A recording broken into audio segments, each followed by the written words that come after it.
maka apa yang ada dalam benaknya mereka ungkapkan saja, tidak peduli itu salah atau benar. Nah, jadi ini Umi Abi rahmatullah taala, maka dari itulah berikanlah pemikiran Ananda itu dari pemikiran Islam. Maka insya Allah ketika akliannya berpikir itu sesuai dengan Islam, tidak akan terjadi hal-hal yang negatif.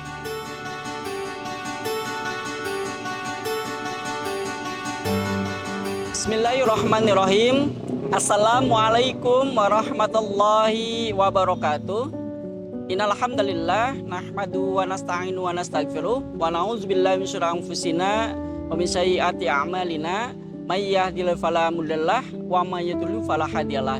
Asyhadu an la ilaha illallah wahdahu la syarikalah wa asyhadu anna Muhammadan abduhu wa rasuluh la nabiyya ba'dah. Qala ta'ala fil Qur'anil Karim, a'udzubillahi minasyaitonir rajim. Bismillahirrahmanirrahim. Ya ayyuhalladzina amanu qu anfusakum wa ahlikum naro. Al-ayah. Alhamdulillah, Umi dan Abi rahmatullah subhanahu wa ta'ala, kita sebagai orang tua patut bangga. Kenapa patut bangga? Karena Allah memberikan kepercayaan kepada kita berupa amanah. Amanah dititipkannya anak-anak kita. Umi Abi rahmatullah subhanahu wa ta'ala, Allah subhanahu wa ta'ala memberikan amanah kepada kita berupa anak yang nantinya akan dimintai pertanggungjawaban. Mengapa kita harus mendidik anak? Karena anak adalah aset bagi kita. Maka dari itu kita harus bersyukur pada Allah Subhanahu wa taala karena kita bisa atau memiliki aset untuk surga. Umi dan Abi rahmatullah Subhanahu wa taala, mendidik anak tentu harus sesuai dengan pola dan konsep Islam. Yang dimana konsep Islam dalam mendidik anak itu ada istilah konsep pendidikan Islam.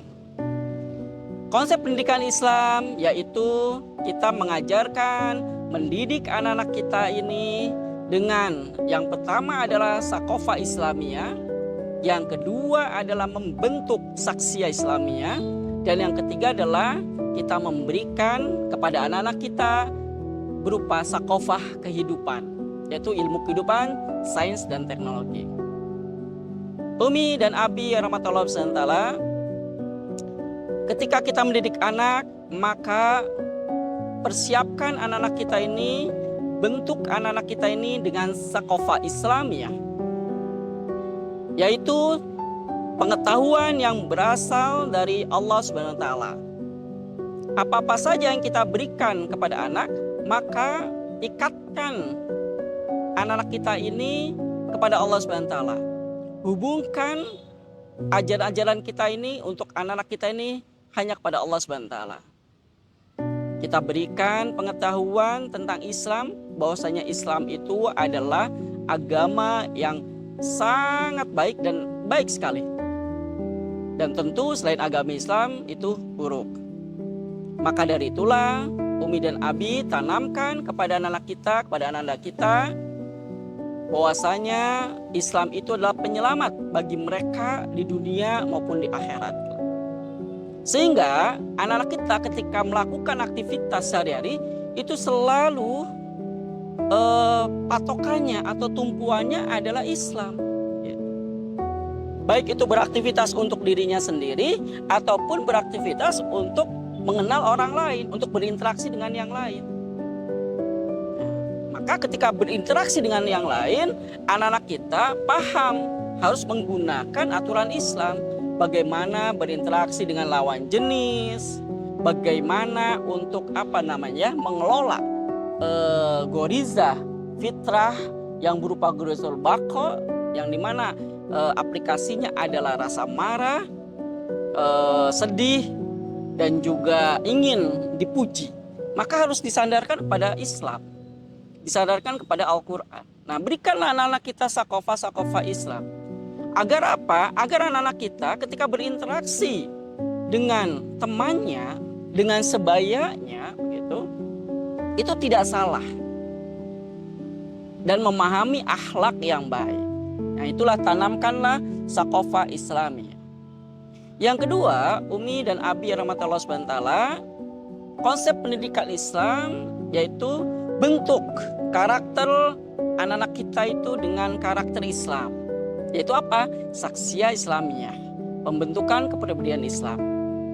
Pribadi Islam itu akan terbentuk dengan dua hal.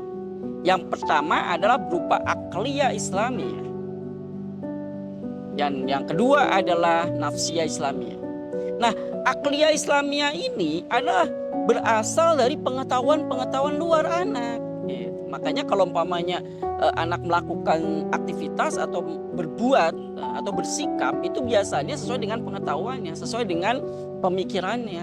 Makanya berikanlah asupan-asupan pemikiran yang baik, asupan atau pemikiran yang memang itu berasal dari Islam, dari Al-Quran. Maka ketika berinteraksi dengan temannya, ya mereka itu akan terbiasa menjaga sopan santun, akan terbiasa menghormati, gitu. Apalagi dengan orang tua, bahkan dengan sebayanya mereka akan hormati. Nah, ini akan terhindar dari istilah apa namanya pertengkaran dengan sesama, perkelahian, gitu. Bahkan sekarang ada tuh apa namanya fenomena bullying, gitu kan? Nah, ini fenomena bullying ini ya karena pembentukan karakter anak ini tidak sesuai dengan Islam. Akliyahnya atau cara berpikirnya itu tidak dari pemikiran bersumber dari Islam. Maka apa yang ada dalam benaknya mereka ungkapkan saja. Tidak peduli itu salah atau benar. Nah, jadi ini Umi Abi Rahmatullah Santala, maka dari itulah berikanlah pemikiran-pemikiran Ananda itu dari pemikiran Islam. Maka insya Allah ketika akliyahnya berpikir itu sesuai dengan Islam, tidak akan terjadi hal-hal yang negatif. Itu berasal dari luar kalau akliyah. Nah, yang kedua untuk pembentukan karakter Islam atau saksiyah Islamiyah itu adalah nafsiyah Islamiyah. Itu biasanya pembiasaan anak. Seperti halnya katakanlah kalau anak kita males ya melaksanakan sholat 5 waktu, katakanlah ibadah, itu harus dipaksa. Ya, umur 10 tahun itu harus dipukul begitu untuk mengajari anak-anak kita, anak-anak kita. Agar apa? Agar terbiasa melakukan ibadah-ibadah itu. Kalau ibadah itu tidak terbiasa dilakukan ya anak ya akan malas begitu. Dan berikanlah contoh yang baik untuk anak-anak kita, untuk anak-anak kita. Gitu ya. Umi dan Abi yang rahmatullah taala, yang ketiga untuk menerapkan konsep pendidikan Islam, ya ini adalah sakofah kehidupan atau ilmu kehidupan, pengetahuan kehidupan itu sains dan teknologi. Tentu anak-anak kita harus dibekali juga ilmu-ilmu apa namanya kehidupan ya, baik itu mengenai sains dan teknologi. Nah, inilah konsep pendidikan anak, harus tiga-tiganya berjalan. Sakofah Islamnya ada, saksiyah Islamnya terbentuk, dan juga ilmu kehidupan pun dia dapatkan begitu. Nah, inilah konsep pendidikan anak. Umi dan Abi rahmatullah wabarakatuh, kita sebagai orang tua sudah sepatutnya memberikan yang terbaik untuk anak kita. Kenapa? Karena tadi itu alasannya. Kenapa sih harus mendidik anak? Karena anak itu adalah aset bagi kita, aset bagi Umi dan Abinya ke surga Allah Subhanahu wa taala. Ya. Lantas pendidikan apa yang dikasih? Ya tadi yang saya sampaikan adalah pendidikan Islam begitu. Ya. Lantas bagaimana nih agar supaya Ananda atau anak-anak kita ini baik? Maka kita jangan menjadi toxic parent gitu. Toxic parent itu ya racun bagi anak-anak. Coba Umi dan Abi bayangkan, atau coba Umi dan Abi rasakan bagaimana ketika kita berinteraksi dengan Ananda, dengan anak-anak ya. Nah, kita ini harusnya sebagai sales orang tua lah gitu kurang lebih istilahnya. Apa itu sales? Sales itu kan yang pertama dia harus handal mengetahui produk apa yang akan dijual kan. Mana ada sales tapi nggak tahu produk, katakanlah ini buku, produk yang mereka jual tuh nggak ngerti, nggak mungkin. Maka yang pertama yang harus dilakukan sales adalah tahu dulu produk yang dia jual. Kalau itu buku maka isinya tahu. Gitu. Nah, Umi dan Abi produknya apa? Produknya Islam. Maka apa? Tawarkan Islam pada Ananda. Nah, kalau untuk menawarkan kan Umi dan Abi harus tahu dulu, gitu kan?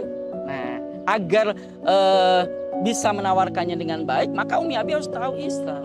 Kalau nggak tahu ya ngaji. Umi dan Abi harus mengaji gitu. Yang pertama produknya. Yang kedua, Umi Abi harus menguasai ilmu komunikasi, ilmu menawarkan.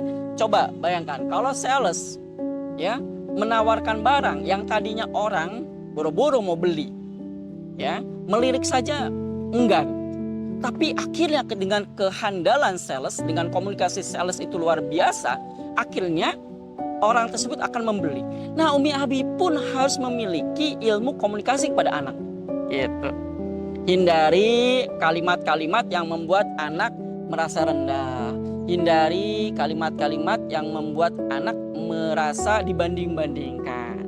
Ya. Maka Umi Abi harus pintar mendekati anak, berkomunikasi, ya. Jadikanlah anak-anak kita ini adalah kalau sudah berumur SMP, katakanlah SMA itu sahabat. Gitu. Kalau SD, anak kira ya harus berikan contoh. Gitu. Jadi yang kedua adalah Umi dan Abi harus memiliki ilmu komunikasi, ilmu menyampaikan. Kalau itu Islam, maka cara baiknya menyampaikan Islam itu dengan baik. Islam itu agama penyelamat kita. Islam itu adalah aturan yang bisa mengantarkan kita ke surga. Nah, itu sampaikan kepada anak kita. Jangan sampai ada frame Islam itu adalah keras, susah, beban, atau bahkan seram gitu bagi anak. Jangan, karena frame itu udah dibuat, opini itu di luar sana. Itu yang kedua.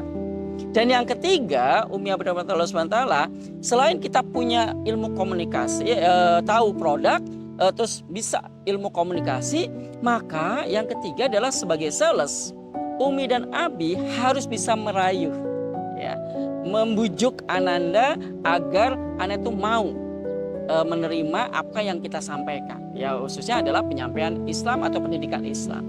Ya. Jadi ini bisa dengan pendekatan-pendekatan. Ya, tadi yang saya sampaikan, hindari kalimat-kalimat yang memang membuat anak-anak kita ini menjadi tidak percaya diri, bahkan tidak berguna begitu. Ya, jikalau memang anak-anak kita adalah melakukan kebaikan, berikanlah rewards gitu, yang mendorong Ananda akhirnya melakukan gitu ya, melakukan kebaikan yang lebih, dan berikanlah punishment yang sesuai dengan Ananda begitu. Nah, inilah ya Umi dan Abi rahmatullah bahwasanya kita harus menghindari atau terjaga, bahkan tidak boleh menjadi toksik bagi anak-anak kita, menjadi racun bagi anak-anak kita. Umi dan Abi rahmatullah, maka dari itulah yuk mari anak sebagai pendidik begitu menjaga anak-anak kita ini dari hal-hal yang negatif. Lebih-lebih yang tadi saya sampaikan adalah seram sekali pergaulan saat ini ya. Untuk berinteraksi aja ada yang bully ya, ada yang saling mengejek, meremehkan satu sama lain, dan juga ada anak-anak kita ini tawuran ya, bahkan yang lebih serem lagi pergaulan bebas. Itu apa? Seks pranikah begitu ya. Ini yang luar biasa sekali, serem sekali. Kenapa? Karena anak-anak kita tidak tahu. Ditambah lagi dengan kondisi saat ini yang dimana Islam tidak diterapkan. Ya, penjagaan itu sebenarnya ada 3, Umi dan Abi. Yang pertama adalah di rumah. Oke, kalau Ananda di rumah ada orang tuanya. Terus yang kedua adalah sekolah. Ananda dididik dari pagi sampai sore, katakanlah sekolah. Tapi yang ketiga ini kadang kita lepas kontrol, bahkan sekolah pun lepas kontrol. Apa itu? Lingkungan sekitar kita. Lingkungan sekitar kita ini tidak menjaga. Kenapa? Karena nggak ada penerapan Islam, penjagaan akidah di lingkungan kita. Maka dari itulah, mari kita bekerja keras semaksimal mungkin, seoptimal mungkin, memberikan pendidikan yang terbaik untuk anak-anak kita ya, agar anak-anak kita terjaga dan berpegang teguh kepada Islam. Baik, itu saja Umi dan Abi rahmatullah yang bisa disampaikan. Semoga anak-anak kita menjadi aset, menjadi wasilah orang tua, kedua orang tuanya ya, Umi Abi, ke surga Allah SWT. Selamat mendidik anak dengan baik, dan semoga Allah SWT ridho terhadap segala aktivitas kita. Bila taufik wal hidayah. Wassalamualaikum warahmatullahi wabarakatuh.